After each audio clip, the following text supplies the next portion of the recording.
আজ থেকে কলেজের ভর্তি শুরু হয়ে গেল।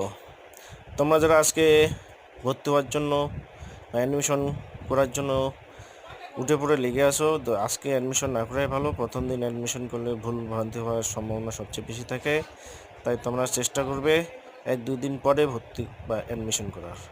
প্রথম কয়েকদিন দেখে নাও কোথায় কী সাবজেক্ট আছে, সাবজেক্ট কম্বিনেশন দেখে নাও, কোন কলেজে কোথায় কী সাবজেক্ট আছে। কলেজগুলোকে আগে চুজ করো, তারপর 7 তারিখ অবধি সময় আছে। 7 তারিখের মধ্যে তোমরা ভর্তি হয়ে গেলেই হলো বা অ্যাডমিশন করলেই হলো, ঠিক আছে? তো তাড়াহুড়ো করার কোনো দরকার নেই। আজকে প্রথম দিন ভর্তি হলেই যে তুমি প্রথম কলেজে চান্স পাবে তার কোনো মানে না, হয় না।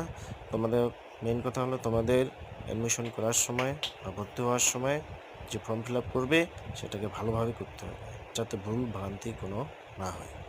অতএব ধীরে সুস্থে তোমরা অ্যাডমিশন করো।